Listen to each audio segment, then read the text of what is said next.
Masico, Masico.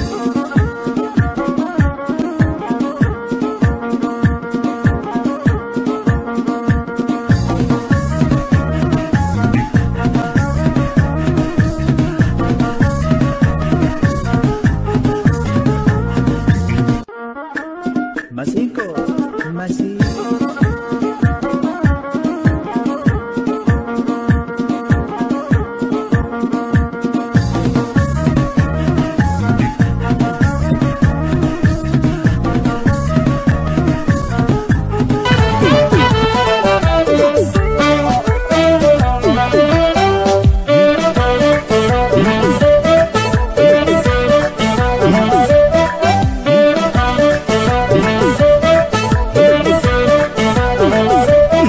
Sena gabda biya ko diga gota nigamte alagan sinatu yomu lafe jannota anijar Sena gabda biya ko diga gota nigamte alagan sinatu yomu lafe jolle ke anijar Ani gabrumma baade kawari timbulu nyaade jeden gara kutade dire dira filate gogombi sanjira kuno hidate Lolia kero biya paketi suwabini sirande sine dangara kukupisa jira uboni Ani gabrumma baade kawari timbulu nyaade jeden gara kutade dire dira filate gogombi sanjira kuno hidate Lolia kero biya paketi suwabini sirande sine dangara kukupisa jira uboni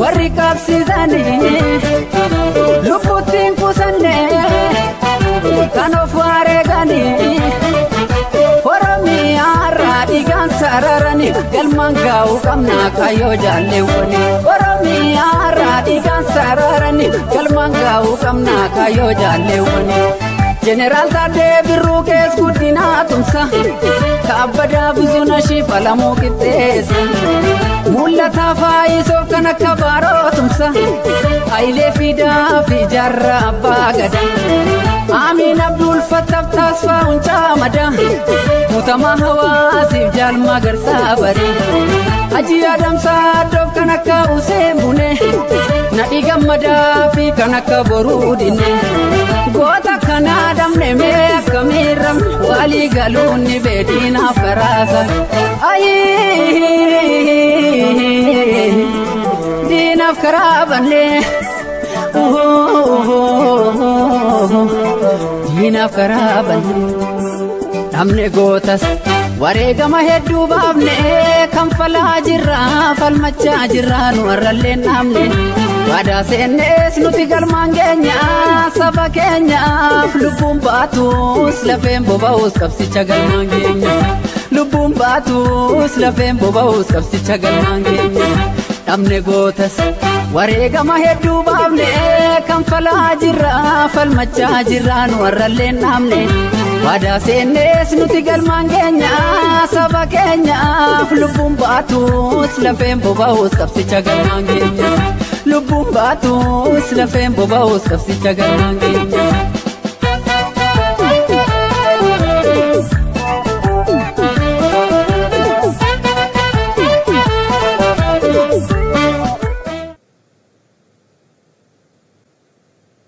Egaan hordoftoota qophii kaayyoo hunda dura baganagaan dhuftan isiniin jedha. Qophii kaayyoo erga tamsaasa keenya eegallee keessummoota adda addaa dhiyeessuudhaan haala yeroo aartii duudhaa hawaasummaaf siyaasaa Oromoorraa akka hubannoo dabalataa argattan taasisaa turuun keenya ni yaadatama. Abdii guddaan qaba akka hubannoo dabalataa argattan. Har'a garuu maaliif sirbaan jalqabde naan jechuu dandeessu. Har'a kaniin sirbaan jalqabeef artistii Oromoo mara biratti baay'ee jaallatamaa kan ta'e ammaaf maqaa isinitti himuu kan hin barbaanne keessummaa godhadhee waan dhiyaadheefi. Aga xumura sagantaa keenyaatti nu wajjin turaan asumarraan waamicha kooti. Sagantaa kana kan isinii geggeessu Arraajii Guddataa ogeessi teeknikaa keenya Gadaaraaraa waliin ta'uun turtii gaariin isiniif hawwa. Meegaa isinuu tilmaamuu dandeessu ta'a sirba isinii dhiyeessinerraa. Artistiin kun eenyu akka ta'ee fi walleewwan warraaqsaa sirbuudhaan guddoo Oromoo biratti jaallatamaaf kabajamaa kan ta'edha. نبرت ترجمة ما أرتست على بولتو ما هندي كيسان يوني جالتو وفرا نموت سدين كسيفة كيسا توكو وانا انتير نمنس وانا تجالتو أكما كي جالتا جدي وانا يادو فين أبدي سن الراقبة أكاكو أكما جالتا جوشون ما أرتست على بولتو ما هند دورا بغا كوبي كايو تليات سنلي بغا نغان نيك داني أماني رومو غوتون اللي أكسما سنين جيشوكوتي أكسما كوبين كايو في Kopiin kaayyoo yeroo hedduu namoota garagaraa namoota Oromoodhaaf gahee olaanaa taphatan haala siyaasaa, haala dinagdee, haala aadaa fi haala safuu Oromoo irratti namoota hojjetan akkasuma gama siyaasaatiin namoota Oromoodhaaf hojjetan yeroo hedduu dhiyeessaa turuu keessan anillee hubannoo nan qabaa yeroo hedduun sin hordofaa. Akkuma isin na kabajanii na dhiyeessitan anillee kabajaa keessaniif dhiyaadheera. Uummata Oromootiin illee akkam jirtu nan jira ani Caalaa Bultumeeti. Galatomi baay'ee si jaallanna Caalaa. Mee Caalaa Bultumee eenyu yoo jenne Caalaan kun eenyu nime? Caalaa kana mee achumatti ilaala keessumatti. Achuma ilaalu. Mee Caalaa waan ittiin baay'ee si jaallannu sirba warraaqsaa sirbuu keetiinidha. Kanaaf Caalaan eenyu yoo jenne mee sirba onnee Oromoo hundumaa tuqa jettee yaaddu tokko mee sagaleen jedhiiti Caalaa jechuun isa kana jedhime. Anigaa ummatuma Oromoo keessaan dhaladhee ummata Oromootu na guddisee harka ummata Oromoo irraa nyaadhee guddadhee waan addaa tokko gadi buusee osoo hin taane waanuma ummanni Oromoo keessa jiruu fi quuqama ummanni Oromoo keessa jiruu fi haala ummanni Oromoo itti jiru haala ummanni Oromoo Afrikaa keessatti itti jiru haala ummanni Oromoo East Afrikaatti irra jiruu fi haala ummanni Oromoo Empire Itoophiyaa san keessatti jiru waanan argeef anis waanuma fedhii uummata Oromoo sanan deebi'ee ibse malee dandeettii addaatiin wanti nan ittiin gadi ba'een jiru afaan Oromootiin sirbee Oromoodha afaan sirbee jechuudha. Kanaaf sirbiin ani jalqaba sirbe kan biraa yoo ta'e illee walleewwan koo keessaa ani ofii kootiif kanan akka malee jaaladhu biyya Afrikaa kanaaf utubaa dugdaa taate anaaf biyya jechuudha Oromiyaani. Oromiyaa keessatti waanan dhaladheef gootota meeqa East Afrikaadhaaf waan uumteef Afrikaadhaaf waan uumteef anaaf seenaa qabda biyya koo kan jedhu biyyittiin seenaa guddaa qabdi waan ta'eef otoo sirba seenaa qabda biyya koo kan jedhu sana isin dhageessisaa isin immoo istiidiyoo irraa feeruu dandeessu. Meenuu jalqabii ogeessi keenya istiidiyoo irraas nu sirba kana dhaggeeffatoo keenyaaf ergaa feeree booda gaaffii keenyatti deebina. Mee sagaleetiin jedhu. Seenaa qabda biyya koo dhiiga gootaan ni qaamte alagaan si nyaartu yoomuu lafee jagnootaan ijaaramte. Seenaa qabda biyya koo dhiiga gootaan ni qaamte alagaan si nyaartu yoomuu lafee ijoollee keen ijaaramte. Ani gabrummaa baadhee akka horiititti buluu nyaadhe jedheen garaa kutadhe dirree dhiiraa filadhe gogombisaan jira kunoo hidhadhe. Loliya qeerroo biyya abbaa keetiif suma abdiin sirraan dhiyeessinee daangarraa kukuffisaa jira woboon. Mee achumatti fufuu dandeessu gaa? Ulfaadhu ani waan ani gidduutti sin dhaabsisnee fi sirbicha baay'ee waan hin jaalladhu.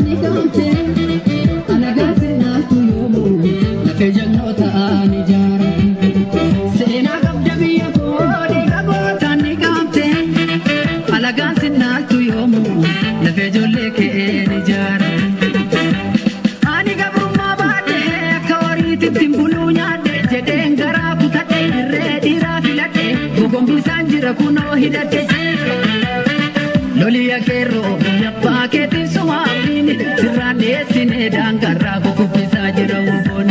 Ani gabrummaa baadhee akka horiititti buluu nyaadhe jedheen garaa kutadhe dirree dhiiraa filadhe gogombisaan jira kunoo hidhadhe. Loliya qeerroo biyya abbaa keetiif suma abdiin sirraan dhiyeessinee daangarraa kukuffisaa jira woboon.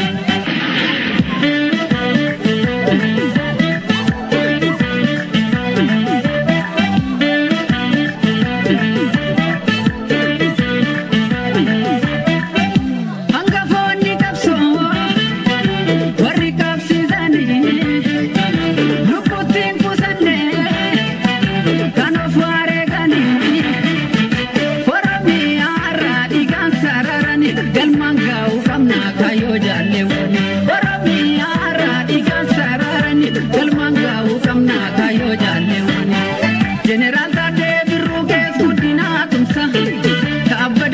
nashi palamu kitesa mulata faiso kana kabaro tumsa aile fida fi jarra bagada amin abdul fatah tasfaru chamada mutama hawasi jal magar sabar haji adam sadof kana ka usembule nadi gamada fi kana ka boda kana me Badis.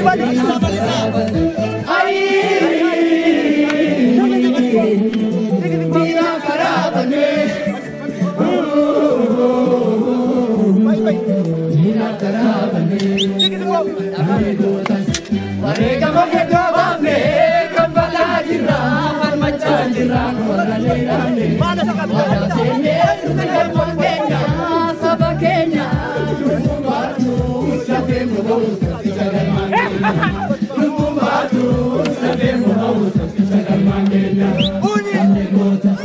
Warga mahedu bale kapala jira kalmacha jira warne kame warga mangenya sabakenya lubatu slabe mohausa sijagal mangenya lubatu slabe mohausa sijagal mangenya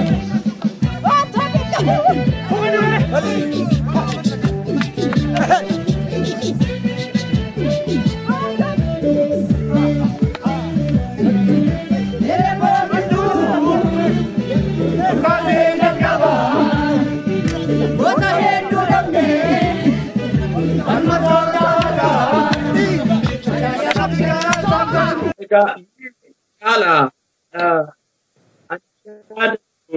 sirboota jaalalaa qabdaa fi qabduu kee yoon dogoggoree narra laaleenii kan sirba warraaqsaan si beeka waan ta'eef sirboota kee baay'ee seena qabeessadha. Sirboonni kee walaloon isaanii yeedaloon isaanii ergaa guddaa qabu.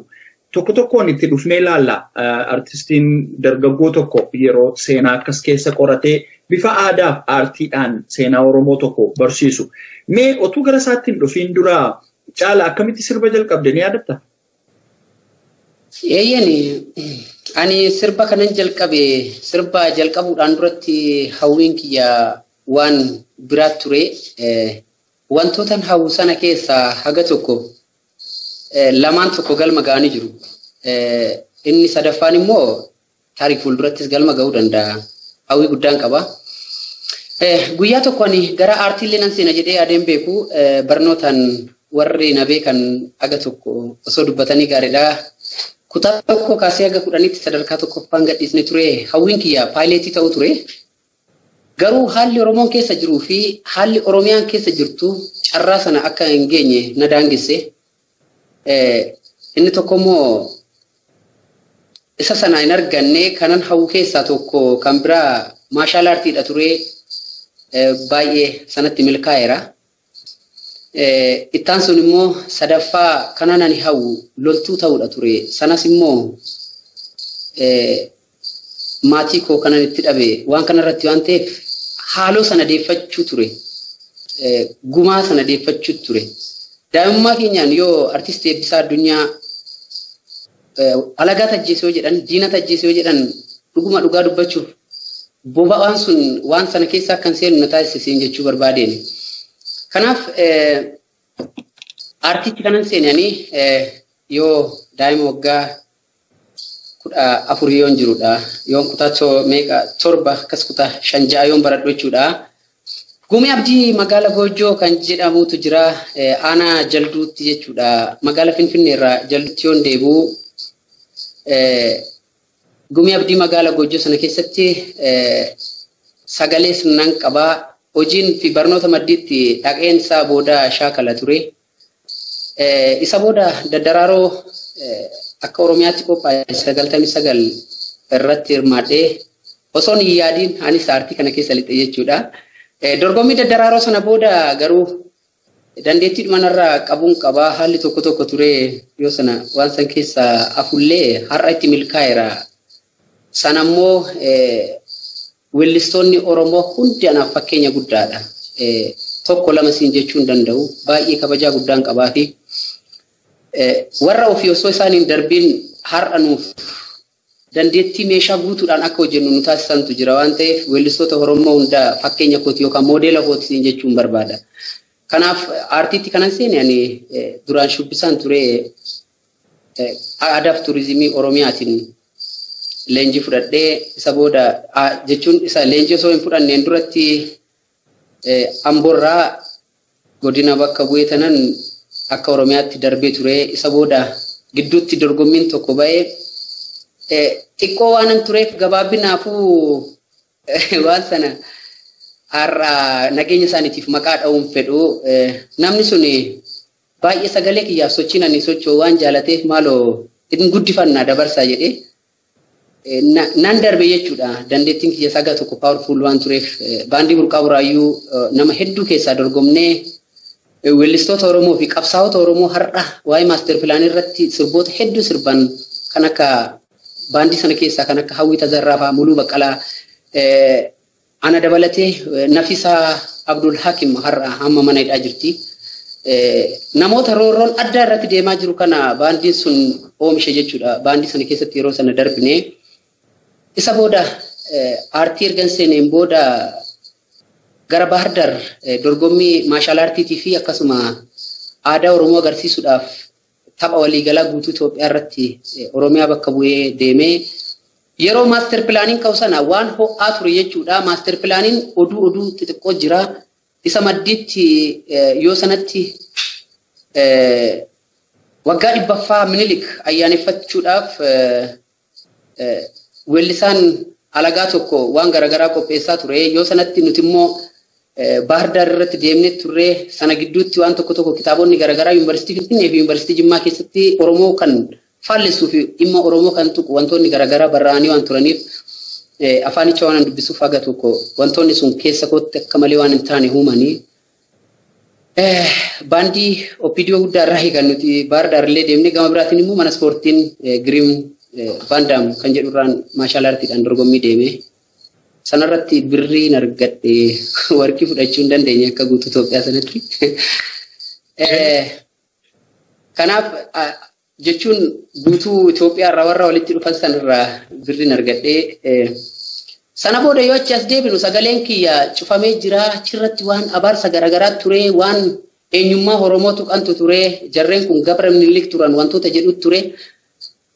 Nutiin biyyi nuti tokko jennee faana jiraannu kun biyya akkanaati diinummaa isaanii waan nu mirkaneessaniif anis akkan galeen sagalee cufamaadhaan kanan sirba Kayqeerroon kaana jedhu kanan sirbee Kayqeerroon kaana maaliif diinagdaan gaa darbe goobandaa achi lammaffan arge Kayqeerroon kaana maaliif Kayqeerroon kaana diinagdaan gaa darbe goobandaa achi lammaffan arge maaliif diinagdaan gaa darbe goobandaa achi lammaffan arge Oromoon kaana maaliif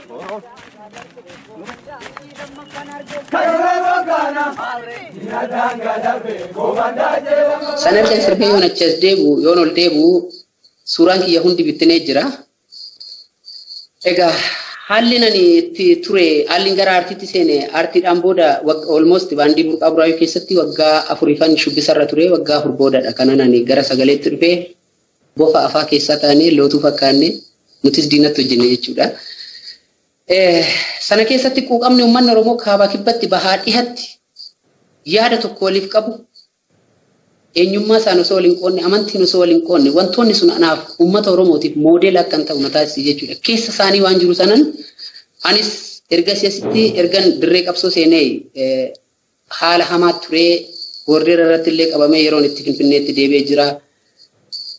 Kana gidduutti wantoonni nan jechuu barbaadu namni kun yaa nama sana akkasi sirbee akkasi weellisee jechuun ala waltiqsuun hin jiru osoo kaleessa waltiqsuun jiraate weellisa eebbisaa addunyaa illee nduu Yoosef Gammachuu illee Maaramee Harqaasaa illee Mustafaa Harawee illee bakki bu'een isaanii hin dhabamu jechuudha beektee osoo tika ga'aa walii qabaannee wal barbaanne eessa jirta maalirra jirta osoo uummanni Oromoo kan waliin jedhu ta'e diinni illee akkuma argetti akka ilmoo olaa qabee ilmaan Oromoo hin dararu jechuudha. Yoo sanatti da'oof golgaa waan tureef yeroo namoota dhaabaatiin aga tokko achuma keessa ta'ee waan wal quunnamaa tureef wanti sun yoo ba'u anuu namanne achuma keessa namoonni jiran quuqama eenyummaa fi quuqama oromummaa namoonni qaban hedduun isaanii waa'ee Oromoo fi waa'ee Oromiyaa irratti namoonni dhiphatan dhaloota qubee ta'anii ilmaan Oromoo eenyummaa isaaniitiif miidhaman har'a gara seenan dhabanii harka diina waliin kan hojjechaa jiran nama har'a jiraateetu boru jiraata jechuudhaan namoonni hojjetan poolisni guddaa wayii akkas naa bilbilee akkanadha suuraan kee rabsamee jira kanaaf sirbati baastis akkana waan ta'eef yoo bakka akkasitti argamte ofii keetiif waan akkasiitiif of kennite waan ta'eef baafadhu naan jedhee jechuudha. Yeroo sanatti anis waan sana deemee bakkan ga'u sana yoon ga'u akka carraa ta'e waraanni bilisummaa Oromoo fi TPLF warra rukutaa turanii waan sanarra dhaqee waan sanarra yoon bu'u haga saa afurii halkan keessaa saa 8 kaasanii uummatatu natti haasa'aa kana haga saa afuriitti ganama lolli guddaa waan tureef almost gara nama 78 gaafa sirraa jeesaniiru kana ija kootii waan hin argedha. Isa booda namuma karaa irratti argan hundaa fuudhaniituma hidhaagatu beektee isa booda nama eeriyaa sanaan fakkaadhu anillee na qabnaan afaan Amaaraa malee dubbachuu didanis jechuudha.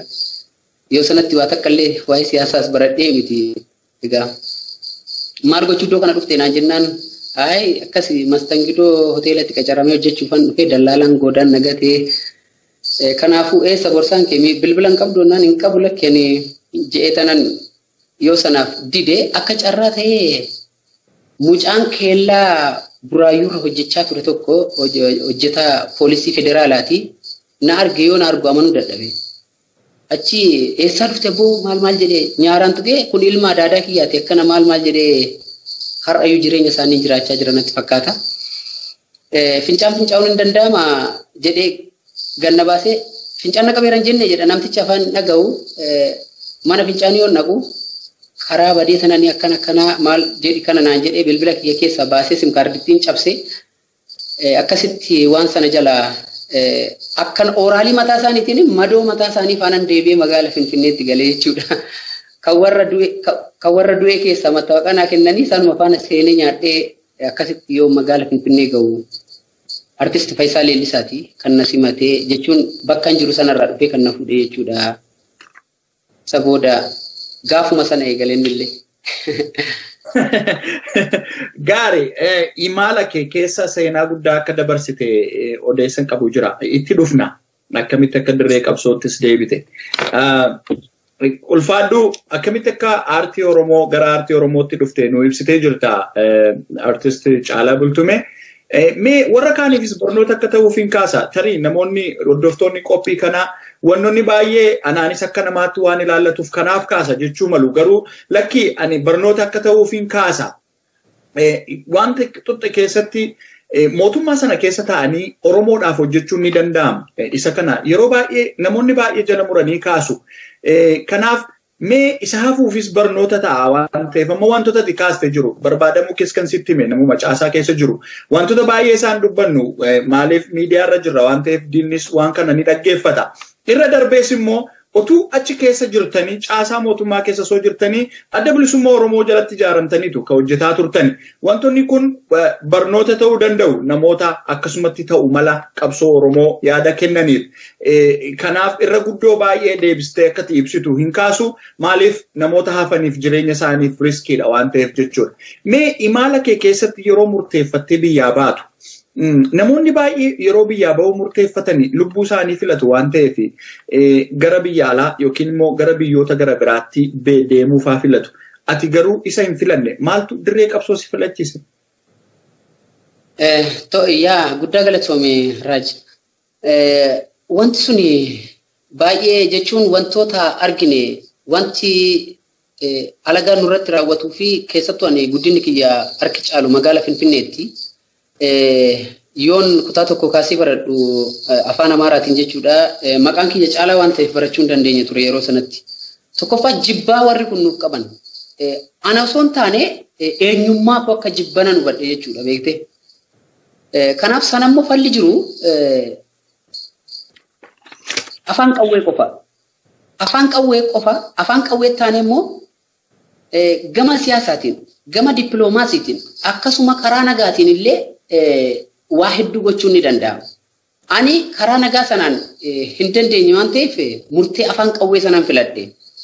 Afaan qawweetiin diina kiyyaa loluu jechuudha. Kanaaf yoon dirree qabsoo dhaqullee ani dhugaa dubbachuuf guyyaa tokko ba'ee jaallan hedduutu beeka gaa siigalee guyyaa tokko ba'ee ifa akkanaas nan arga jedhee yaadeen beeku maaliif haalli dirree qabsoo hadhaan dirree qabsoo ammam akka ulfaatu ofiifuun seenee arge waan ta'eef yoon dirree qabsoo seenu fi kanan biyya keessatti argee fi kan dirree qabsoo tokko dhuguma sitti muudhaaf Oromiyaatti ilmi Oromoo tokko Oromoo fi Oromiyaadhaaf lola ilmi kutaadhaaf lolu hin jiru ilmi gandaan deemu hin jiru ilma Oromoo ta'e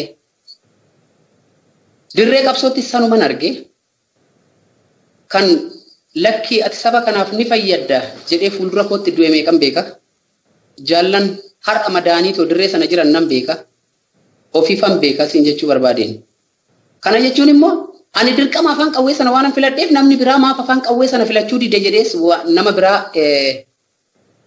in kompileenu yookaan yaadatti laadhu innis gama danda'uun Oromoo fi Oromiyaa hojjeta anis gaman danda'e sanaan Oromoo fi Oromiyaa afaan hojjedha jechuudha. Kana jechuun sodaa afaan qawwee miti kan nuti dirree qabsootii baaneef yookaan diina sodaadhaaf miti yookaan lubbuu keenya baraaruuf baqa miti kan dirree lolaatii baane jechuudha. Jaallan dirree sana jiran isin moodela keenya uummata Oromootiif asii dhukaastanii argitaniittu dhukaasni keessan daangaa Oromiyaa irraa amma dhukaasaa jiru irraa Finfinneetti hin dhaga'amu yookaan Ambootti hin dhaga'amu yookaan Adaamaatti hin dhaga'amu yookaan Jimmatti hin dhaga'amu. Namoota ammas sammuun isaanii bal'inaan jirutu jira siin jechuudha. Har'a dirree lolaa irratti dirree qabsoo irratti kan du'aa jiru barsiisaa yuunivarsiitiiti barataa yuunivarsiitiiti.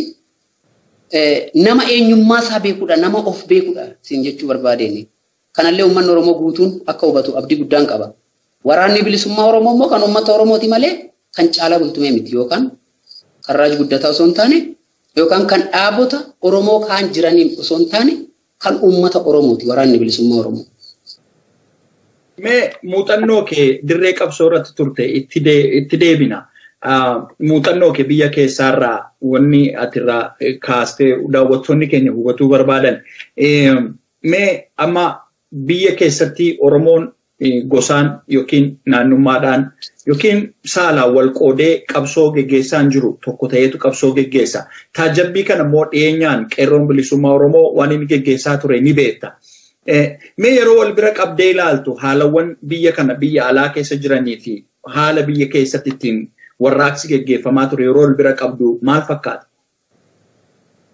Yaa tokkoffaa ilmi Oromiyaatti dhalate tokko keessattuu dhaloonni qubee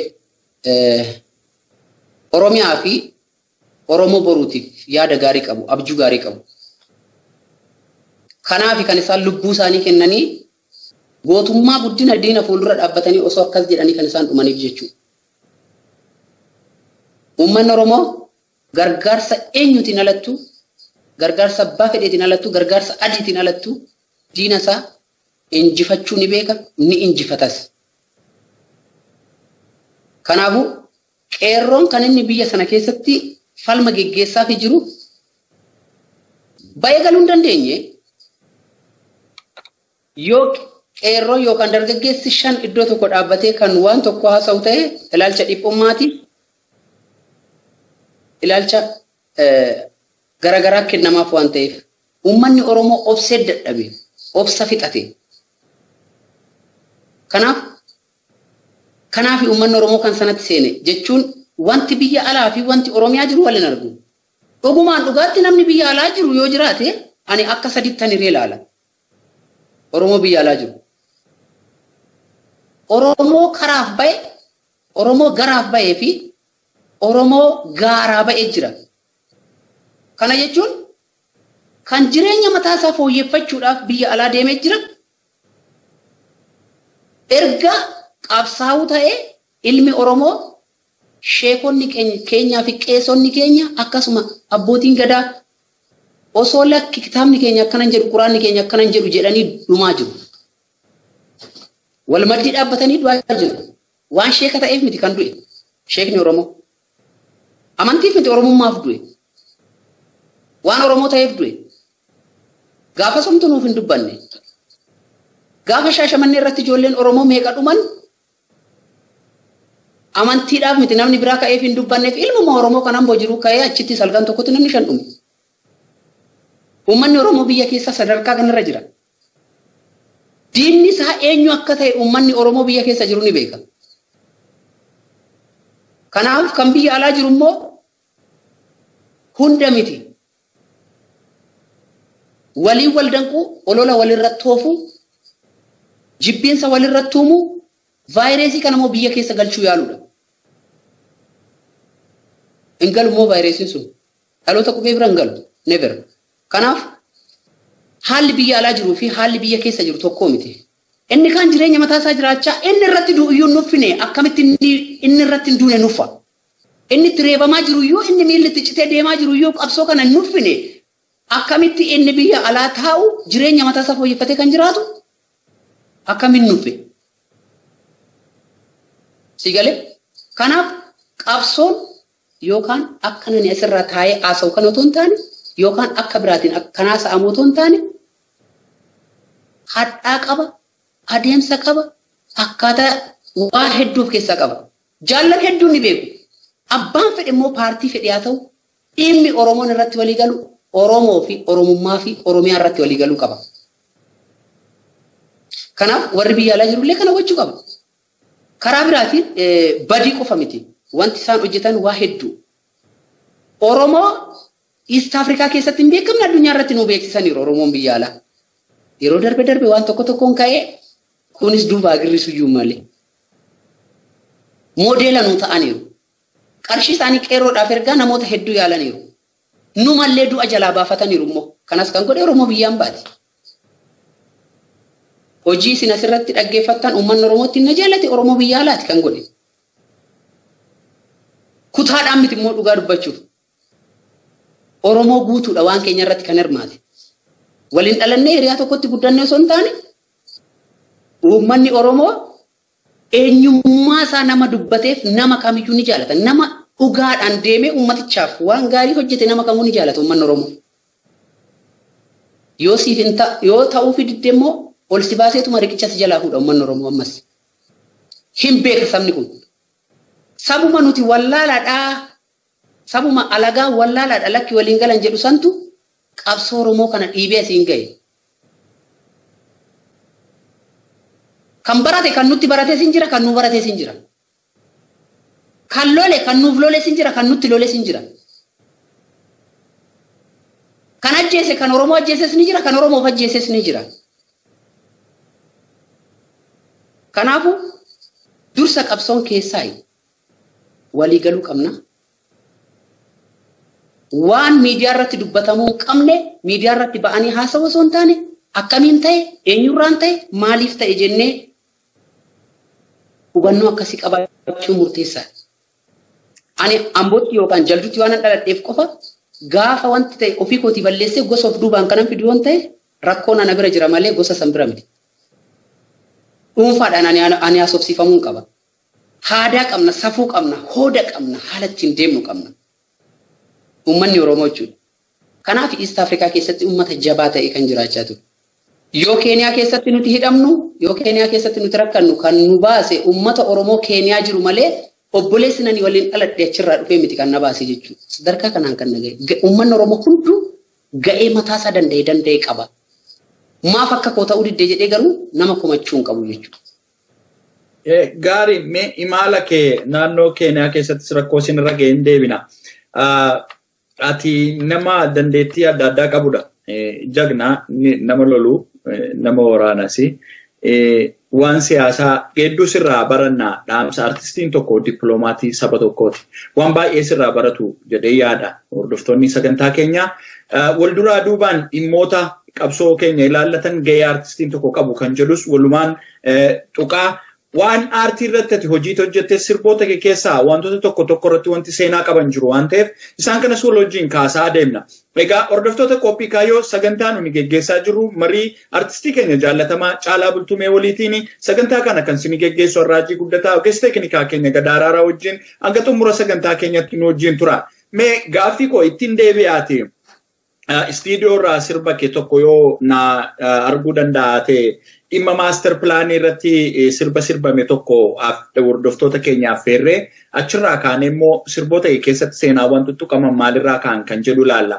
Mee daawwattoota keenya istiidiyoo irraa sirba dhimma maaster pilaanii artistiin keenya Caalaa sirbe sina feerree walitti deebinaa amma xumura sagantaa keenyatti nu wajjin tura.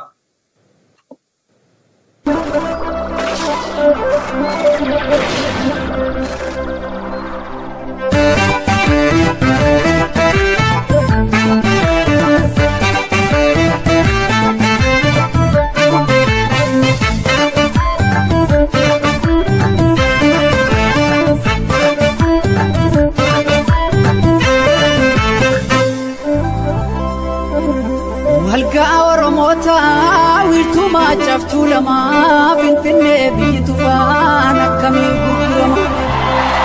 Jiji maaliif godaanis yoo jedhanii ajjeesii irratti turii lafa kee lakkisini. Eenyu baashiitti gurbaa kan dheeraa seenaa natti nuuf karoo keenya. Lafa aadaa fi seenaa galma keenya ganama. Gaaddisa tumaa seeraa feera jaffeetu lama. Higumaan si tiksinaa nutis kaane tokkummaan. Kanaafi gurbaa barataa biyyeessaa herreegame. Booree baafata ilmi guddifachaan as galee maaf nutti ta'a silmi. Gudeedhaan hin dhalanne kanaaf saba ukkuraa. Osoo Oromoo ta'ee maaliif biyya gurgura? Dadamma kilakki Oromoo bahaadhiyaa walitti dhaami. Amantii kutaa waliin qoqqoodini biyya si dhuunfatte haala gaani. Dadamma kilakki Oromoo bahaadhiyaa walitti dhaami. Amantii kutaa waliin qoqqoodini biyya si dhuunfatte haala gaani.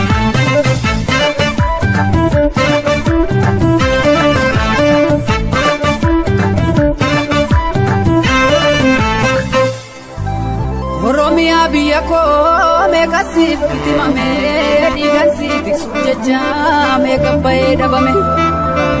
Seenaa guddaan daganne sirraa qaamna finfinnee kanaaf. Baay'een isaanii sirba warraaqsaadha akkasitti hubannaa.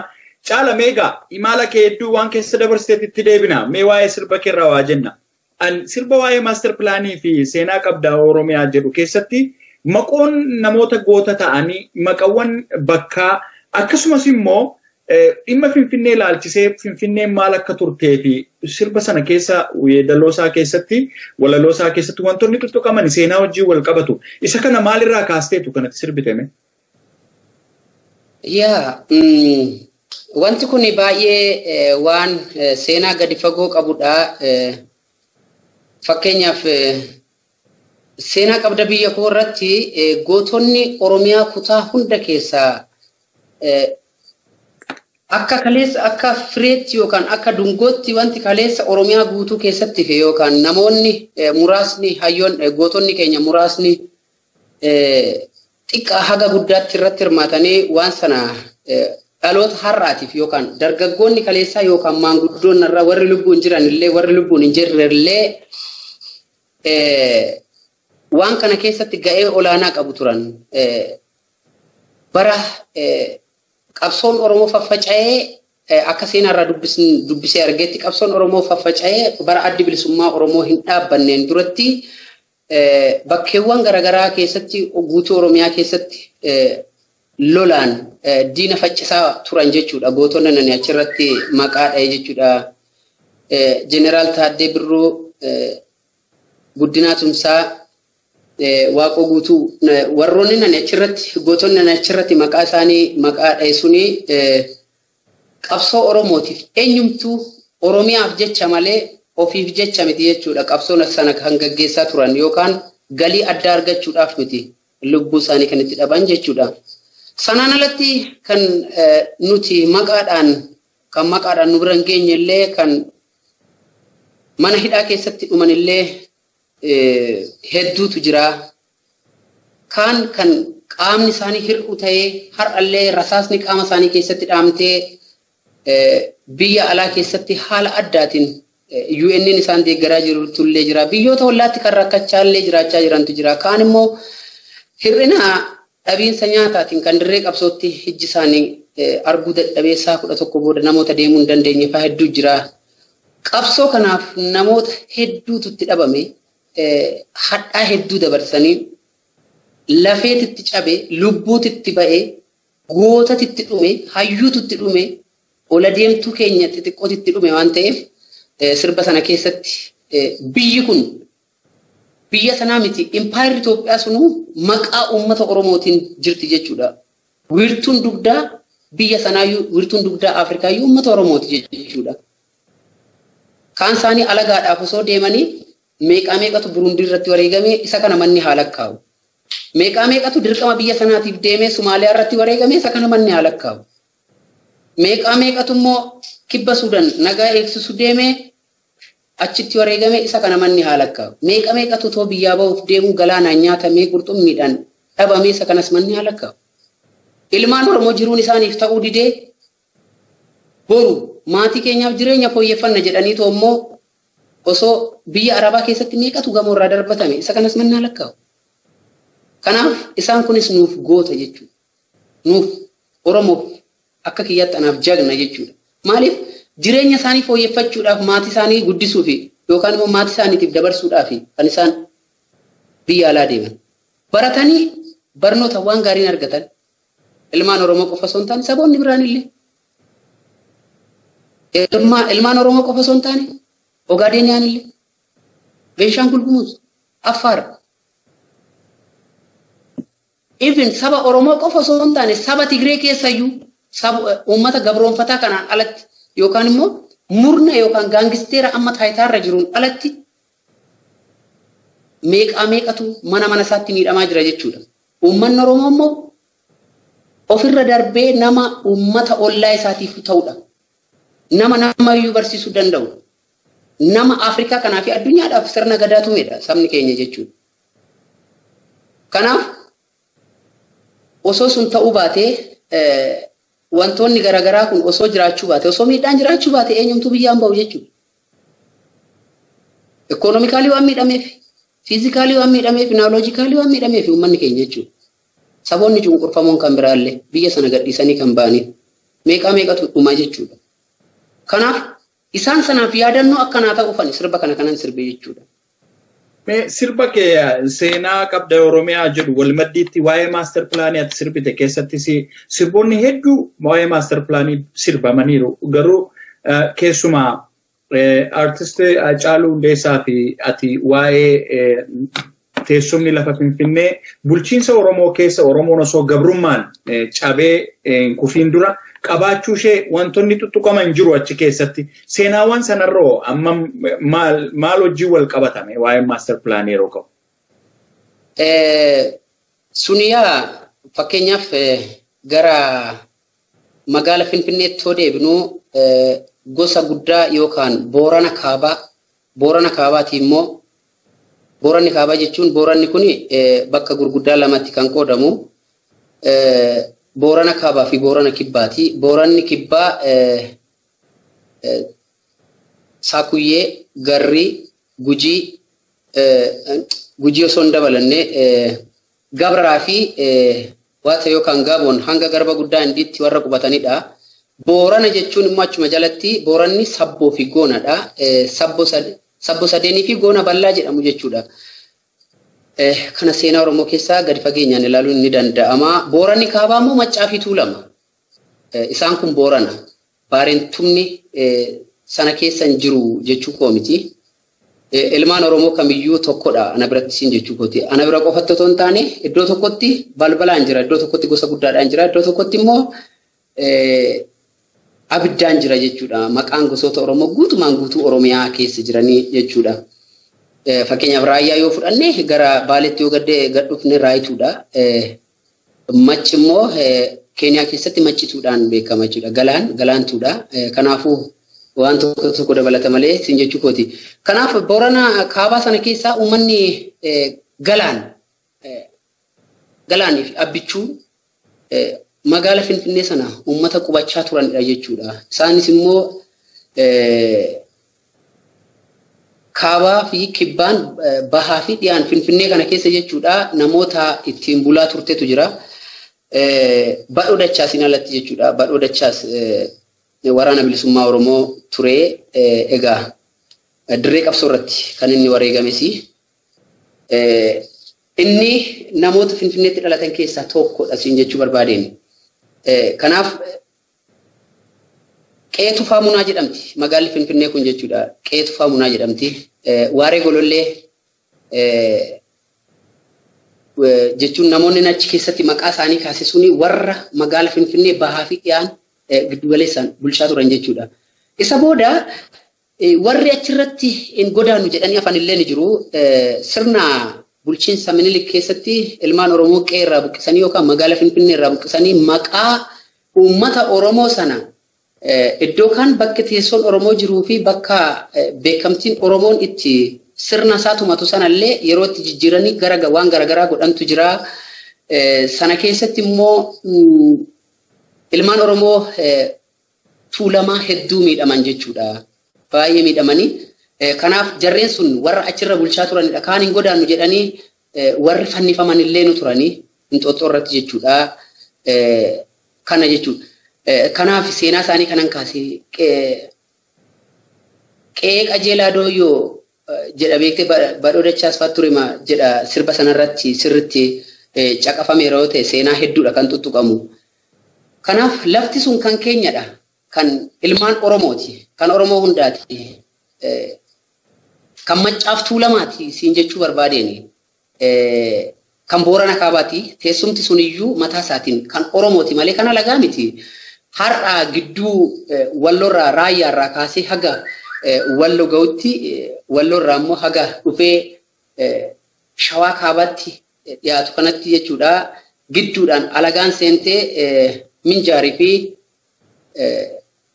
akkasuma Bulgaa gidduu sana sababa wanti sun gidduu jirtuu fi Wallollee holcittee kan hafte jechuudha. Mandara xiqqoo takkaaf Walloo guutuun asii ol cittee jechuudha. Akka kaartaa Oromiyaa irraa jiruttis anis ofii kiyyaaf illee ijaan illee akkan deemee argetti guutuu Oromiyaa keessa naanna'ee argeera.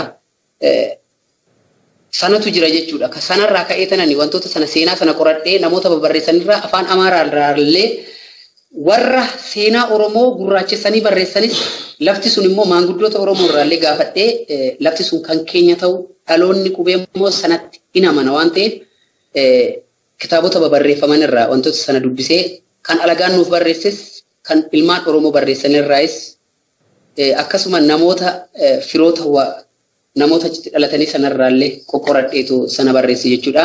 Sana immoo kanan barreesse waqtii sana keessatti miti jechuun bosonatti waan sana kanan barreesse osoo dirree qabsoo jiruun barreesse baay'ee ulfaataadha jechuun jechoota ulfaataa achi keessa jiraasiin jechuu barbaadeen wantoota dubbisirraa fi seenaa qabatamaa Oromoon dhugaatti qaburraa seenaa Oromoo dubbiseen jechuudha. Sanarraa ka'ee tanan sirbee deebisitii waa'ee maaster pilaanitti immoo yoon sii dhufu gubata uummata Oromooti. Yaada uummanni Oromoo naaf kennerraan waan fedhii uummata Oromoo sana dandeettii Rabbi naa kenne sanaan ibseef malee waan addaa tokko uumee gadi hin buusne jechuu barbaade. Kana keessatti sabni Oromoo gahee olaanaa qaba. Uummanni Oromoo gahee olaanaa qaba. Beekaadhaa haga wallaalaatti. Dargaggeessaa haga maanguddootti namoota peejii koorratti yaada gurguddaa naa kennanii fi na jajjabeessan ani jiraachuu koo Rabbi kan naa kadhatan uummata kiyya uummata jaalatamaa saba Oromoo gama kanaan kabaju galata kiyya galchuuf hin barbaada. Isa Oromoo irraa dhalachuu kootti guddaan boone dhuguma dubbachuuf. Gaarii mee egaa akkam seenaan suni sirbuma caalaa sagaleen isaan bareedaaf dhaggeeffachuu hin qabnu sirbichi seenaa qabaaf akka dhaggeeffannuuf hin tuqee kaase jechuudha. Sagalee kee qofaa miti. Yeroo baay'ee artistoonni keenya akka Oromootitti nuni erga gabrummaatti cabnee kaasee seenaan dhalootatti darbu seenaan barreeffame hin jiru. Maanguddoo keenyarraa foolaan kan argannuu fi sirba artistoonni keenya sirbanirraa keessumaayyuu sirba baadiyyaa keessatti sirbamurraa sirba dubartootaarraa haala yeroo hubatta. Maqaa namaarraa seenaa Oromoo hubatta jechuudha. Kanaaf inni kun dhalootatti darbuu waan qabuuf sababa itti barreessite akka hordoftoota keenyaaf ibsituu fi irraa hubannoo akka argatanii fi kan Jala Mureesii kaase. Simmee egaa gara dirree qabsootti si deebisa. Biyyarraa baate imala guddaa keessa rakkoo keessa turuu irraa nu tutteetta. Mee muuxannoo kee dirree qabsootti argitee fi eddasii booddee namoonni waa'ee dirree qabsoo waan isaan jedhame waan taajjabdee waan namni irraa barachuu qabu mee nuu kaase. Kana qofas miti jaallan achi dirree qabsootti dhiistee deemte hirbuu waliin seentanii jira. Hirbuu kee aga ammaa jiru kana ilaalchisee hirbuu fudhattee deemte eegdeetta hirbuu keerra jirta. Kajeduu fi muuxannoowwan dirree qabsootti argiteef yaada namoonni eddasii immoo achi deeman irratti ka'u irratti mee waan na jettu yoo jiraate. Guddaa galatoomi Raaj. Kuni baay'ee jechuun waan salphaadha yoon siin jedhu waa'ee yeroo hedduus uummata osoo hin taane ana mataa kootiin namoonni suuraa kaataniitiin goyyomsitan jedhan illee ni jiru beektee. Sana miti. Qabsoon ni ulfaata. Qabsoon hadhaa qaba. Dhayii buusii mukarraa sana yoo ta'uu baateen alatti namtichi waan irra ejjetee dhayee buusuu dhibe beekte. Yookaan muktiin irra ejjete suni kan burkutaa'e ta'uu danda'a. Namichayyuu achirraa kuffisee wanti inni of gubbaarratti qabate sun isattuu deebi'ee kan isa ajjeesu ta'a jechuu beekte. Waraanni bilisummaa Oromoo ni jira. Jedhaniif sirriitti jira waraanni bilisummaa Oromoo. Injira woboo. Kanammoo nama dhuunfaaf osoo hin taane yookaan dhaaba jiru tokkoof osoo hin taane waraanni bilisummaa Oromoo jiraachuu ofii kootii kan arge ofii kootii kan waliin bobba'e jaallan qaqqaalitu jira. Kan haalli fi bakki isaan dhibdee jira. Uummanni keenya waraana bilisummaa Oromoo gaafachuu malee waraana bilisummaa Oromoo deeggaruu irra hin jiru. Deeggaruu danda'uu qabna. Kan keenya waan ta'eef nuuf jedhee bahe waan ta'eef. Kanaaf haalli dirree qabsootti ni arge dhugaa dubbachuudhaaf Oromiyaa yeroo hin turetti Oromummaa fi Oromiyaan beeka. Dirree qabsootti illee ilma Oromoo ilma Oromiyaa irratti dhalatee fi ilma Oromummaaf dhalatee arga. Ilma kutaan beeknee arga. Tarii namoonni waan akkasii gaafatan jiinummaaf ta'uu danda'a yookaan immoo dhugumaan dhugaatti waraana sana gargaaruuf ta'uu danda'a. Akkasitti hubachuunis barbaachisaadha. Yeroo ammaa kanatti nu qofaa miti waraana kan qabu. Woboo qofa irratti maaf xiyyeeffatame? Waraana bilisummaa Oromoo qofa irratti maaf xiyyeeffatame? G7 ni jira. Samaawi paartiin ni jira. Addi bilisa baasaa Sidaamaa ni jira. Kan Affaar illee ni jira. Kan Ogaaden illee ni jira. Adda bilisummaa Oromoo qofti maaf gaafatamuu barbaachise? Woboon ni jira. Kanaafuu dirree qabsootti kanan arge waan addaan arge. Jaallan ofii isaaniitti dursa Oromoof Oromiyaaf dhaqanii wareegaman arge. Beelaaf dheebuu hedduun arge. Ani har'a garuu akkatan keewwadhee jira. Jaallan koo garuu waan suuraa kiyya kaleessa uummanni Oromoo arge sana fakkaataniituma jiru. Hin dhibee. Waan isaan dhibeetu jira jechuudha. Kan alaan tokkoomu yookaan tokkoomee qabsoo saba Oromoo fuulduratti noofu yookaan immoo waan biraa yoo dadhabe afaan qabatee taa'uu hin dadhabu. Afaan qabachuu yoo jedhu maaf hin dubbanne maaliif hin callisne jechuu kiyyaa miti. Diktaaterummaa osoo hin taane waan waraana bilisummaa Oromoo ta'eef namni waraana bilisummaa Oromoon taane waan beeku jechuu koo miti. Namu dandeettii walirra qaba gama ittiin qabsoo kana ittoofu qaba jechuudha. Rakkoon qabsoo Oromoo keessa jirtu kanadha. Waan nuti kaleessa sirbine sana iyyuu faallessanii warri hiikaa biraatti kennanis ni jiru. Sana wallaallee miti nuti. Jechuun hadhaan dirree qabsoos maal akka fakkaatu ni beekna, beellis maal akka fakkaatu ni beekna. Na caala immoo ana miti anumaan argine. Anumaan beeku dhugaa dubbachuuf. Saba kiyyaaf homaan hojjennes sichi na hafa. Haga lubbuun koo darbitutti saba Oromootiifis nan hojjedha. Saba Oromoo kamiyyuu kutaadhaanis gargar baasee ilaalu. Biizineessaaf hin baane yookaan qarshii argachuudhaaf miti kana nani gahe. Dirqama kiyya ba'achaan jira. Kan uummanni Oromoo hodhu ittiin nyaadhu uffata ittiin jijjiirradhu jedhee naa herguunani kanan sirba isin jaalattan kana sirba uummanni Oromoo jaalatu kana ittiin baasaa jiru jechuudha. Malee fandii addaa qabaadhee miti yookaan galii addaa qabaadhee miti. Ambaasaadara keenya isin uummata Oromootti beela'uu keenya dheebochuu keenya ittiin himaa jedhan jaallan.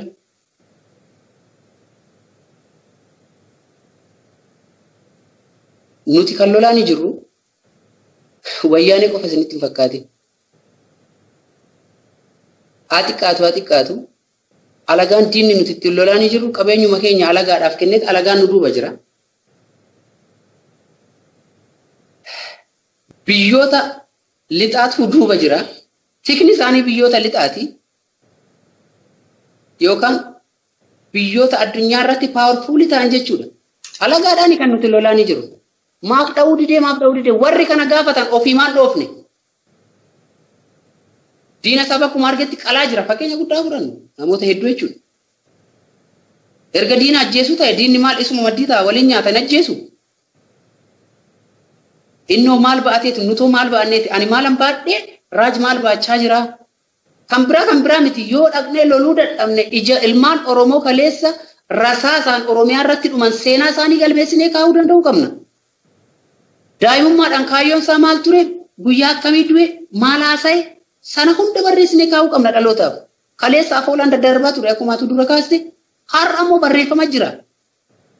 Erga dhaloonni qubee tokko taate erga qubeen Oromiyaa irratti jalqabe Oromiyaan eenyumaan of duuba garagaltee ilaaltu ilmaan Oromoo leessanuma jechuudha. Dursa barnoonni murteessaadha.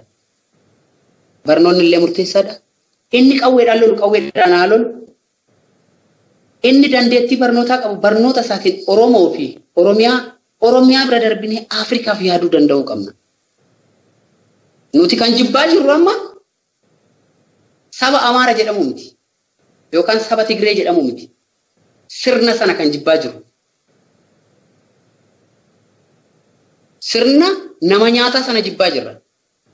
Tokkoon ilma Oromoo mana isaatti namni yoo irraan duune Oromoo ta'ee kan jiraachuu Oromiyaa fi jiraachuu Oromoo jibboo jiraate diina malee Oromoo miti.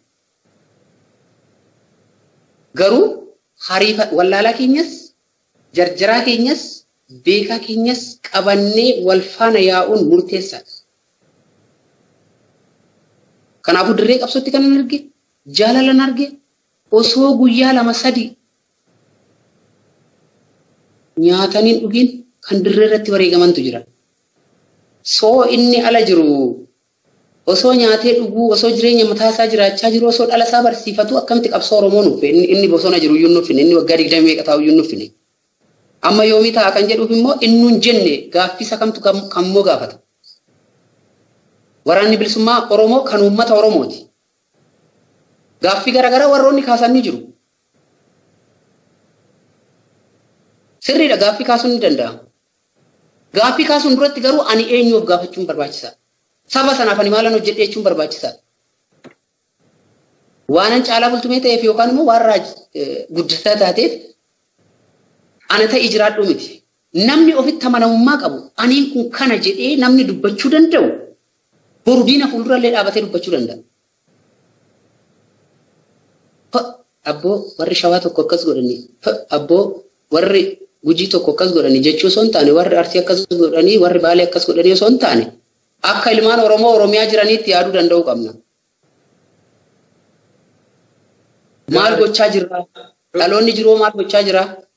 Kana wal gaafachuun barbaachisaadha. Muuxannoo baay'ee guddaadha. Wantoota seenaa keessa dabarsituu gad fageenyaan deemne wantoonni nama boosisan jiraachuu malu. Dhuguma keeti wanti nu laaluu qabnu jalqaba nuni waraana bilisummaa Oromoof maal goone jedheetu nama wal gaafachuu qaba. Akkuma ati jettee waraanni bilisummaa Oromoof jedhee biyyaa ba'e waan ta'eef Oromoofis qabsaa'utti jiru. Isa kanarraa namoonni dhaamsa keerraa akka hubannoo argatan abdii guddaan qaba. Mee sirba keettiin si deebisaati. Sirba tokko atileetii keenya seenaa guddaa hojjete atileet Fayyisaa Leellisaaf sirbitee turte. Yeroo darbee qophii tokko dhiyeesseen ture obbo Tolchaa Wagii wajjin. Yeroo waa'ee isaan wajjin haasa'u seenaa waa'ee jalduu naa kaasan ture. Seenaa waa'ee jalduu keessatti jalduun biyya jagnaati. Daa'imummaa kaasaniitu sirna nafxanyaa lolaa turanii. Muuxannoon qabuun qaba anillee. Yoo Finfinnee keessa deemte lafa Arbanyoocha Hambaa jedhan yoo dhatte warri meedaaliyaa qabanii dubartoonni gurguddoo kun yoo gaafatte Oromoota naannoo jalduutii dhufanidha. Gaaf tokko nama gara nama 10 gaafannaan nami 8 jalduutti dhaladhe naan jedhani. Sammuu koo keessaati baay'een iddoo sana beekuu hawwaan ture. Kanaaf obbo Tolchaa wajjin qophii tokko qopheessine. Dhaloota sana keessaati akka dhaloota haaraatti kan dhalatee waan guddaa hojjete artist Leellisaa Fayyisaadha. Isuma qofanse edaatis achuma. Kanaaf mee itti dhufna isatti maaliif artist Fayyisaa Leellisaa fi sirba isaa keessatti immoo atileetonni naannaa biyya Afrikaa kibbaa keessatti wantuma wal fakkaataa godhanii hafanillee irraa qooda fudhataniiru. Waa'een isaanii yeroo baay'ee saba himaalee irratti hin dubbatamu. Mee dhimma sirba sanaa wal qabatee fi kiliippii keessan irratti warra qooda fudhatan ilaalchisee waan irraa jettu yoo jiraate. Dhugaadha. Egaa ani ilmi yoo dhalatu haati ilma yoo deessu. Haati ilma yoo deessu. Nam sadin yaamani sadi maaliif yaamani. Goota lolaaf yaamani gaafa roorroof yaamani luyna maaliif yaamani. Jagna gaaro taraase haariitu mana baase. Goota diina dachaase kana gaazii harcaase adam diimaa yoo faarse. Akka jalloo baaburaa kana garaa waamuraa. Gooticha roorroo didee isa kuffisee kufu.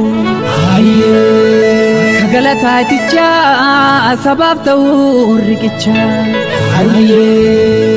Hayyuu murtiif yaamani gaafa heeraaf yaamani wallaalaamaaf yaamani. Fiigusni yaamani olompikiif yaamani gantuu maaliif yaamani. Goota sabaaf dhaabbatu jagna sabaaf dhaabbatu bara baraan faarsa. Gaara gaara yaamani laga laga yaamani. Dheeratus gabaabbatus ilma abbaa yaamani. Saba koo yaa Oromoo gaafa roorroon nammatte nuufsi walii yaamani. Aannan bulee qammanaa jiraa dubbii naamana.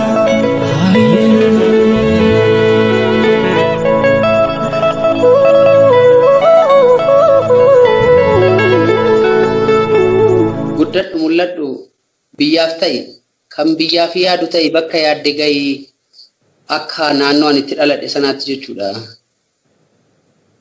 Yoo gosaaf yaaduu dadhabde saba namarraa dhalatteef yaadi jetti beektee yoo immoo isaafuu yaaddi ta'e badi ammuma jetti rabbi nurraa fuudhi jedhu beektee yoo dhalatu. Kanaaf goonni Oromiyaa guutuu keessa jira. Jagni Oromiyaa guutuu keessa jira. Dacheen Oromoo kun goota biqilchiti. Oromiyaa qofa osoo hin taane dacheen Kuush jagna biqilchiti. Maqaa gootota sanaatiin garuu diinni maqaa godhatee jiraatu malee gootota hedduu jira.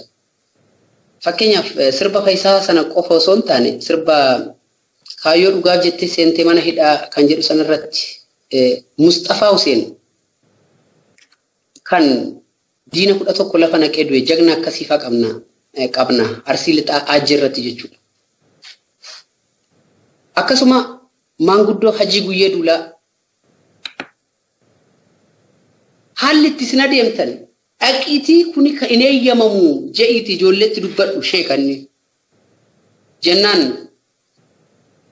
gaafa duraa akkasuma hin jenne ijoolleenis karaa gaariirra jirti isinis afaan maqawweetiin jirtu ijoolleenis sirrii jirti isinis sirrii jirtu jedhee dubbannaani osoo ijoollee fuuldura fiiguu kan boombii irratti dhoosanii ajjeesan jechuudha maanguddoo sana.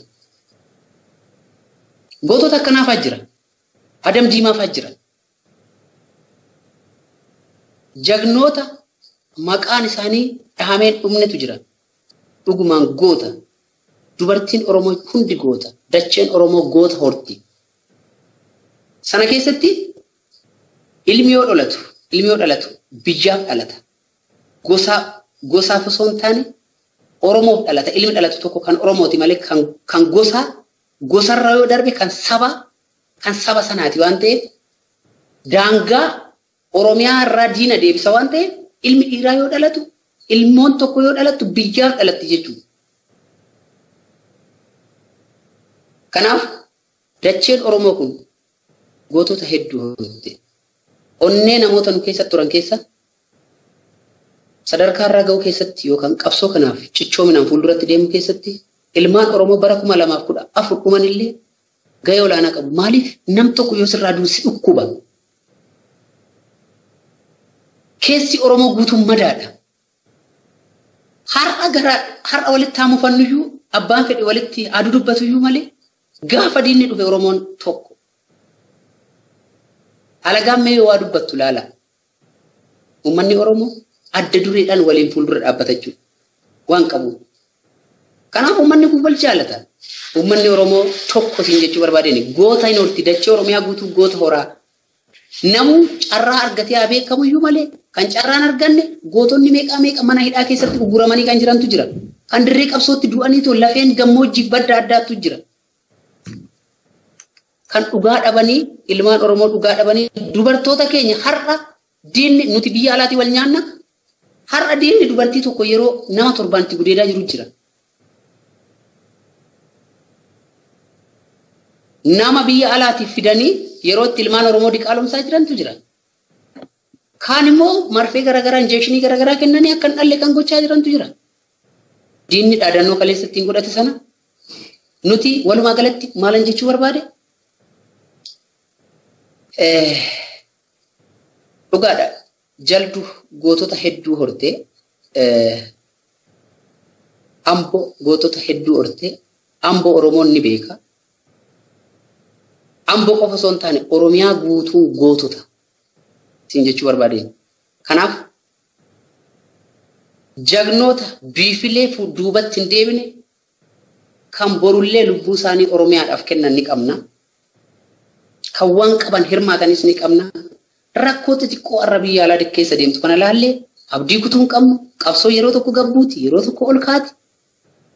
Haala akkasiitiin hubachuun barbaachisaa. Diinni icciitii keenya dhaga'uun hafa. Waan Facebook irratti ba'uu hin qabne Facebook irratti baasuu hin qabne.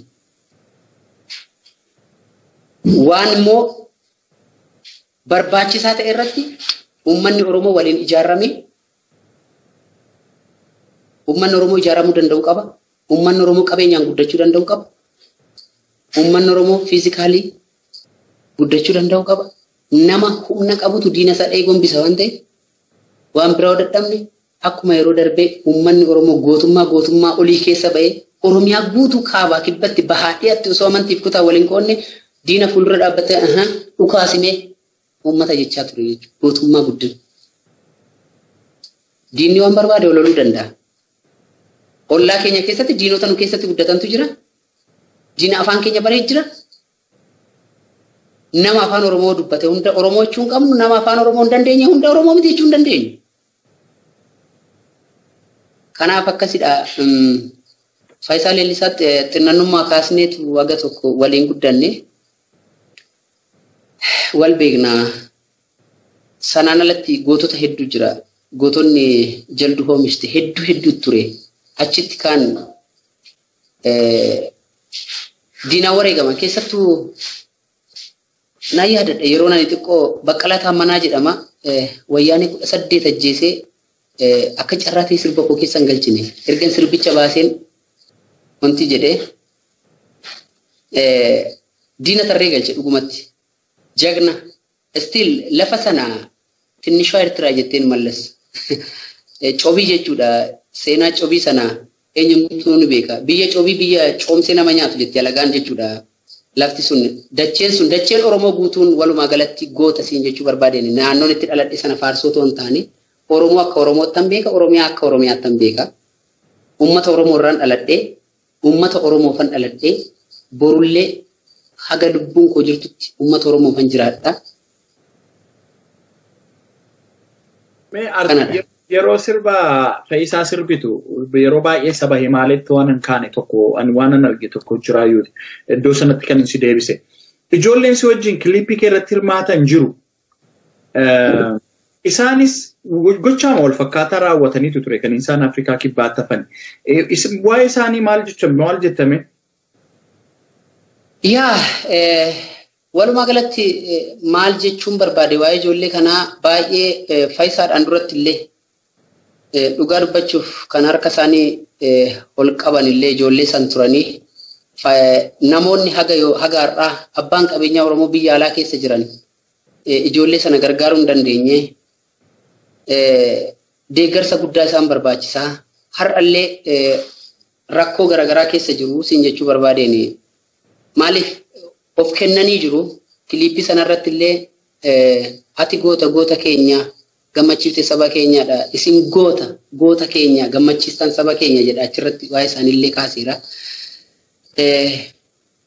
Egaa haala aartii keessatti sirboonni daqiiqaa hedduu yoo deeman murteessaas miti maaliif namti siif arreenji godhu sunillee xiqqoo hin nuufaa. Maqaa namoota hundaa ni kaasna maqaa goota hundaa ni kaasna otoo jenne dachee Oromiyaa miti anaaf dacheen Afrikaa kun waan geessu natti hin fakkaatu. Gootota Oromoo maqaa isaanii kaasuuf daldaltoota keenya jira, barsiisota keenya jira, barataa keenya jira kan dhume hedduuni. Seenaan isaanii yaadatu jecha warra kanallee ani dhaamsina ni gama kanaan qabu barattoota jechuun atileetota bakka kana jiraniif osoo gargaarsi ga'aan godhamee fi ilmaan Oromoo bakka jiranii gargaarsa barbaachisu osoo godhanii fi baay'ee gaarii natti fakkaata. Maaliif jabaa nama ofiiti. Uummata Oromoof jecha malee waan kana keessa kan seenan faayidaa dhuunfaa isaanii otoo ta'e dandeettii ittiin qaban sanaan addunyaa waamsisuu ni danda'u. Meeqatu maqaa Oromummaatiin akka isaan nattaa isaanitti nagaddisiise baay'een boo'illee. Wanti isaan irratti deemaa turellee waan addaati ture yeroo itti ofii kootiifan dhaqee irratti hirmaadhe dhaqeetu ilaalaa ture Saawuz Afrikaa darban irratti waan qophaa'e sanaa isaan alagaanii namoota 54 hirmaatan keessa olmoos akkasumatti fakkaata namoota gara 60 gara Itoophiyaa irraa hirmaatan keessa ijoolleen 53 wayi ilmaan Oromoo akka ta'an naaf himanii gaafadhee jechuudha. Isa sana keessa ijoollee muraasadha kan erganii nama Itoophiyaa irraa iddoo kana dhufu maqaa ijoollee sanaatiin gara miliyoona 3.5 ijoollee sanarratti hojjetaniitoo maqaan isaanii dirree sana waamamaa ture jechuudha. Dirree fiigichaa irratti jechuudha. Garuu ijoolleedhaan galaati abbaa keessan fidaa har'a galgala boru kan balali'an kana har'a maatii keessan dhaqaa fidaa obboleessa kee fiddi abbaa kee fiddi haadha kee fiddi yerootti jedhanii gaafachaa turan ture. Yeroo tokkotti osoo haadhaa fi abbaa kee obboleessa kee fiddi nama sii mallatteessu jedhanii ijoolleen sun ni danda'u ture. Erga haati mallatteessee galtee abbaa kee dabalee fiddi jechaanii turanii riizinan taane dhiyeessanii fi ilmaan Oromoo hedduu achirraa hambisan jechuudha. Nutis carraan nu mudatu yoo galle carraadhuma kanadha waan ta'eef carraa biyya biraa argachuu waan hin dandeenyeef duunullee asumatti duunaa ilmaan Oromoof jecha waan sabni keenya har'a waan uummata keenya irratti deemaa jiru addunyaaf agarsiisuu qabna miidiyaaf agarsiisuu qabna jedhaniiti waan sana kan godhanii uummanni Oromoo biyya alaa jirtan ijoollee kanaaf atileetota kanaaf gargaarsa gaarii akka gootan abdii guddaan qaba. Ani nama tokkodha. Isaan garuu ilmoo dubartiitiif maal akka barbaachisu ni beektu. Lafaaf lafa Saawuz Afrikaati. yerootti gurraachi namarraan bahee rasaasan nama rukutu quban qabanii kanaafuu ijoollee kanaaf gargaarsa ga'aa akka gootan dubartoota 2 fi dhiira 2dha. Saatii babbareeda qabu boru fiiganii uummata Oromootiif ga'ee olaanaan ijoollee taphachuu danda'anidha. Akka ijoolleen keenya kun abdiin kutanne uummata Oromootii fi abbootii qabeenyaa Oromoo biyyoota alaa jirtaniif waamicha isiniif dhiyeessa jechuudha. Galatoomii artist Caalaa Bultumee nus akka qophii kaayyootti akkuma odeessan margattan karaa saba himaalee adda addaa yookiin karaa qunnamtii Caalaan isin mijeessuun osoo gargaarre yaadgaariidha kan jedhu kaasnaa isaan qofaan miti akkasumas immoo atileetonni Riyootti akkasumas karaatti gaazexeessaa tokko wajjin hafan jiru warri kun warra Oromoof jedhee gatii baase waan ta'eef yaadatamuu kan qabu kan jedhu dhaamsa keenya nuufis mee egaa isaan keenyarraa kan qabnu marii keenya gara goolabuutti deemna garuu osoo garasitti hin deemin erga marii keenya jalqabne ergaan waan dhuunfaa keetii ta'e tokko akkan si gaafadhu nagee jira isa kanan si gaafadha yoo irraa deebisuu fedhinnaa qabaatte ni deebistaa yoo immoo dhimma isaa irratti dubbachuun barbaannes rakkoo hin qabaatu. Wanti jedhamu yeroo darbe konsertiin tokko Afrikaa kibbaatti qophaa'eera. Konsertii kana irratti immoo Caalaan irraa qoodan fudhatu jedhamee yaadonni adda addaa miidiyaa irratti darbaa turanii atis gad baatee karaa toora feesbuukii keetii waan ati ibsite jira. Mee dhimma kanarraa Caalaanii hubannoo wanta sana gad fageenyaan beekuu barbaanna waan ta'eef akka nuuf ibsu kan jedhu ture ergaan ko. Maaliif namoonni yeroo baay'ee keessumaa biyyoota ollaa naannoo Keeniyaa keessas naannoo Egypt Kaayiroo keessatti rakkooleewwan adda addaa baqattoota Oromoo gidduutti uumaman inni dheeratu hidhannaan isaanii fagoo deema. Inni kun immoo Oromoo gargar fageessaa deema. Dhimma konsertii kana laachisees yaada faffaca'aatu ka'aa ture waan tureef mee hordoftoonni keenya yookiin jaallattoonni keenya uummanni Oromoo akka irraa hubataniif waan irraa jettu yoo qabaatte. Waa'ee konsertichaa irratti waa hedduullee dubbachuun barbaadu. Walumaa galatti konsertii sana qopheessuuf konsertii yeroo lammaffaa qopheessuuf yaada garagaraatu ture. Sana keessatti immoo wanta nani akka hin hirmaanne na taasise tokkotu ture suni dhimma dhuunfaati. Waan an hirmaachuu danda'u tokko yoon fedhe nan hirmaadha yoo nan feesisne immoo nan dhiisa jechuudha. Kana jechuun immoo uummata Oromoo tuffachuu osoo hin taane yookaan namoota South Africa jiran tuffachuu osoo hin taane yookaan namoota dargaggoota South Africa jiran tuffachuu osoo hin taane uummanni Oromoo eenyu gadidha. Galmitti qophaa'uu qabu galma mataa isaa danda'e ta'uu qabaadha gaaffii nani kaase. Sana keessatti immoo haalli security isaallee kan eegame ta'uu qabaadha. Deebisitii immoo waan garagaraatu ture jechuudha. Ani biyya kanan ba'eef faayidaa dhuunfaatiif osoo hin taane sana otoon faayidaa dhuunfaatiif ta'e bakkan duraan hojjechaa ture sanaayyuu gadhiisee hin ba'u jechuudha. Uummanni Oromoo bakka nani jiru na beeka, iddoo nani jiru na beeka, gama danda'uun na deeggara abdii uummata kiyyarraa qabudha jechuudha. Yookaan harki koo cabaa ta'e yookaan deeggarsa barbaadee miti. Kanaaf wanti ture suni haala tokkotu ture. Olola Ijiptii irratti ka'e sana iddoo kanallee fiduudhaaf yaadanii turanii sanammoo waa'ee kiyyaa waa'ee Caalaa Bultumee dubbata malee nama biraa miti namni biraa naa dubbachuu hin danda'u jechuudha. Osoo nani jiru waa'ee kiyya abbaan fedhe dubbachuu hin danda'u. Kanaaf sanammoo konfidensii guutuun qaba. Haalli tureera jechuun waan sanarraa faayidaa barbaachaaf miti gaaffii uummata kiyyaa immoo deebiseera siin jechuu barbaadeen. Jechuun wanti tureera suni dhimmoota iddoo kanatti nuti ilaalluudha malee dhimma namni biyya alaa yookaan namni iddoo biraa nu ilaaluu miti siin jechuu barbaadeen. Garuu walumaa galatti wanti ture suni nuti akka yaadotaatti akka yaadaatti kan nuti waliif kaasne namoota bibbiraallee gaggaafachaa turanii namoonni deebii gaarii deebisanis ni jiru namoonni deebiin taane deebisaa turanis ni jiru. Sun immoo wantoonni waan nuti gaggeessinu keessatti diinni karaa kallattii garaagaraatiin illee harka keessaa qabaachuu danda'a waan ta'eef wantoota ilmaan Oromoo gidduutti godhamtu eegee itti babbareechee waan naaf yaadu fakkeessee yookaan waan weellistoota biraatiif yaadu haala konsertii sanaatiif yaadu fakkeessee namni iseetu gara saba Oromootii fi diinaaf dhiyeessullee ni jira. Sana jechuun immoo waa'ee uummata Oromoo beeka. Akka dhuunfaatti waan dhuunfaa akka mataa kootitti waa'ee mataa koonatu deebisa. Akka uummata Oromootti yoo dhufe immoo alagaarraa uummata Oromootti yoo dhufe immoo akka uummata Oromootti uummata Oromoo waliin ta'een deebisa jechuudha.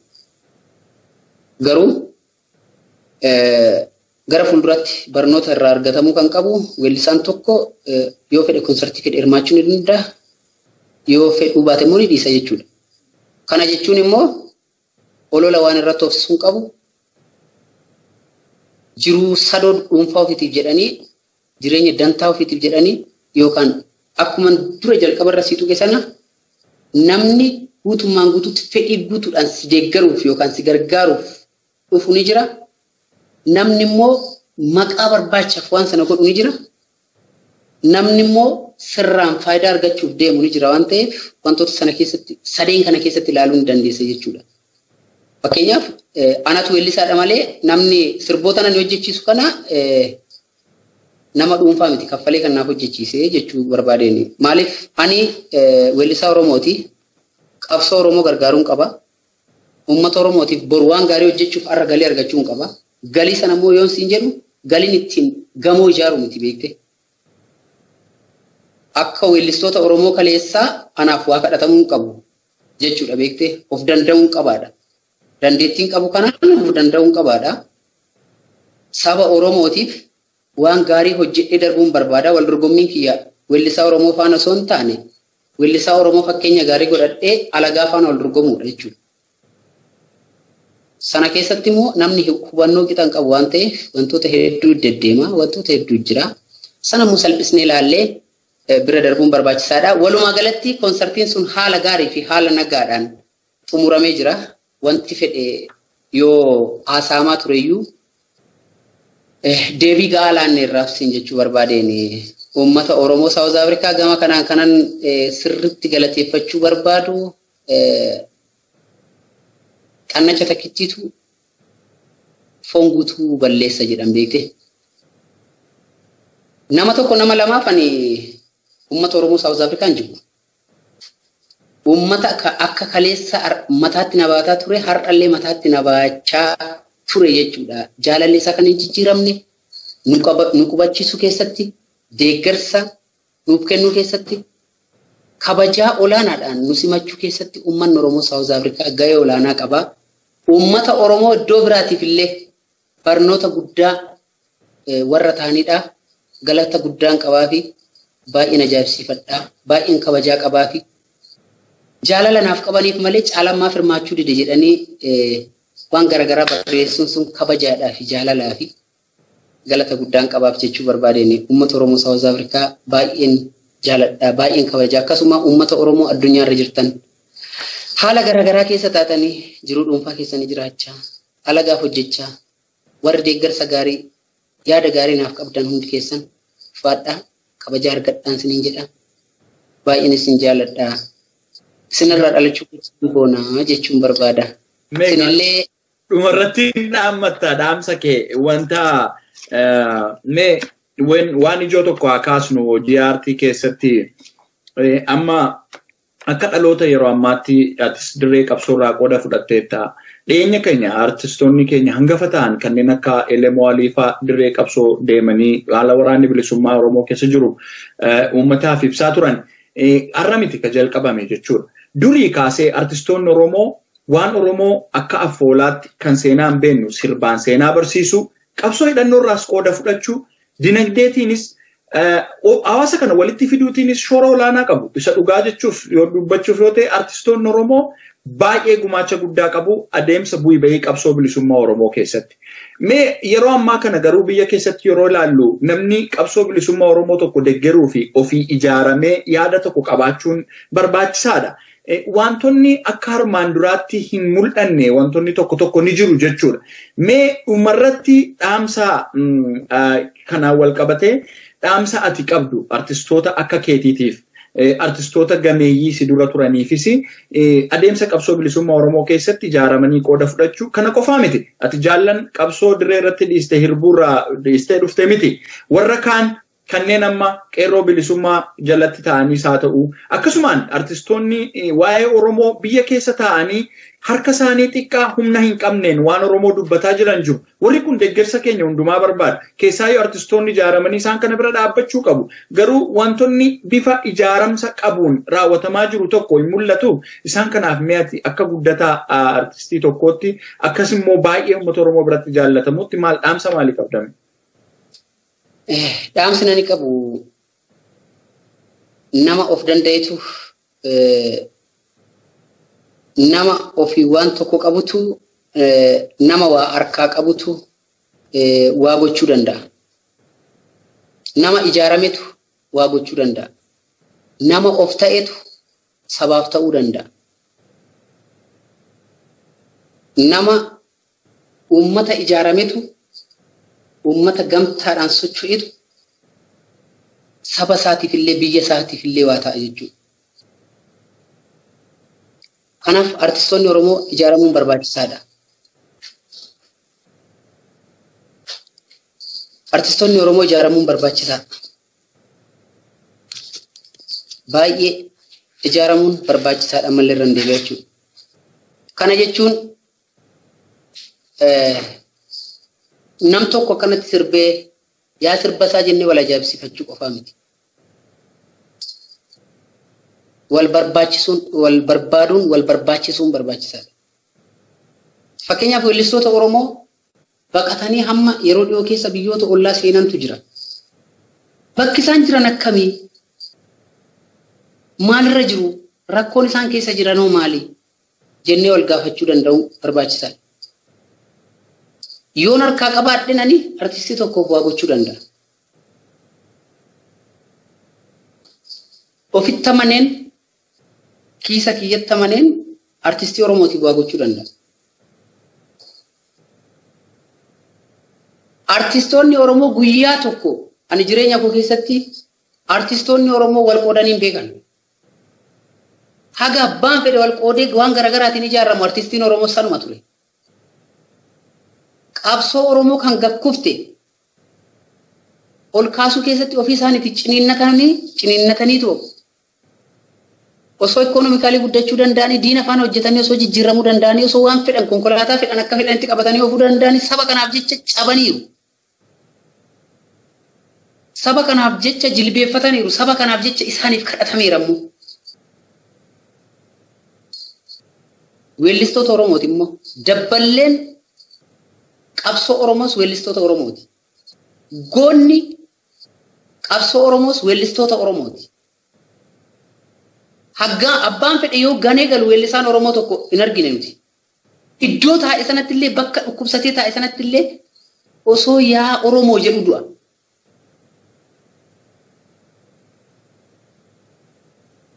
Haga alagaadhaaf hirmaannu weellisaa Oromooti hirmaachuu dadhabne jechuudha. Weellistoonni Oromoo siyaasarraa walaba akka siyaasaatti siyaasadha akka hawaasaatti hawaasa. Weellistoonni Oromoo kan uummata Oromooti. Namni guyyaa tokko Oromoodhaaf dhagaa darbatee hin beekne yoo weellisaa Oromootti dhagaa darbatu anaan dhukkuba. Akka Caalaa Bultumeetti. Osoo fi uummata Oromooti waan godhin kaleessa ajaa'ibsiifataa ta'ee sitti dhiyaatee gorganama si gorsuu barbaada jechuudha. Gorsi jibbamee miti. Gorsa diinummaati malee jechuudha. Abaluun kun maaf akkas gochuu didee abaluun kun maaf akkas gochuu didee osoo hin taane nutis nama of danda'etu saba isaa danda'a. Nama of danda'etu maatii isaa danda'a. Nama of danda'etu uummata isaa danda'a waan ta'eef weellistoota Oromoo kunuunsuu danda'uu qabna. Alagaan wallee takka baasteetu konkolaataan jirre nurra oofaa jirti. Konkolaataa oofuu dharraa miti. Miilaan isaatii meeqa nama deemuu danda'u ani akka kootti. Garuu hangafoota weellistoota Oromootiif deeggarsi godhamuu qaba. Deeggarsi sanammoo kadhaadhaan osoo hin taane eenyummaadhaaf jecha godhuu danda'uu qabu. Garuu nama jabaan nama ofii yoo diina ta'e ulfaata. Diinni duraanuu cimaadha waan ta'eef jabaan nama keetii diina faana yoo ta'e garuu akka fedhes gochuu danda'a jechuudha. Kanaaf wal barbaaduu danda'uun barbaachisa.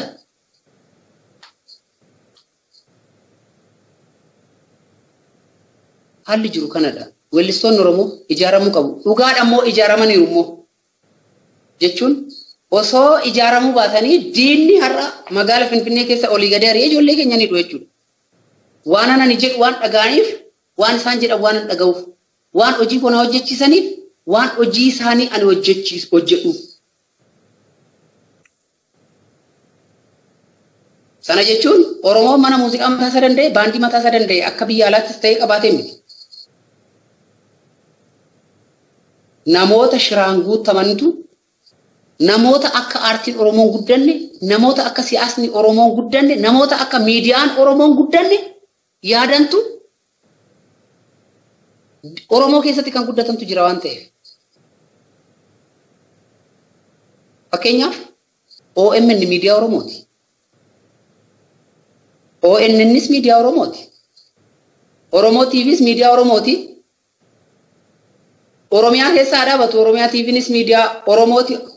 Olola diinaa of malee qabeenya Oromiyaati. Oromiyaa keessa jira boru yoo bilisoomne kalma keenya jechuudha. Waan biraa miti siyaasa garaagaraa haa oofu sirboota aadaa biyya keessa dabarsaa jira jechuudhanis. Dirqama OMN fi jabaa ofii lama yoo walitti buusan diinni gidduutti icciitii argataa jechuudha. Maaliif qabeenya keenya irratti nuti olola oofnare? Dhiigalmaan Oromootiin kan dhaabbate irratti maaf olola oofna? Hayyoota Oromootiin dhaabbate maaf olola irratti oofna?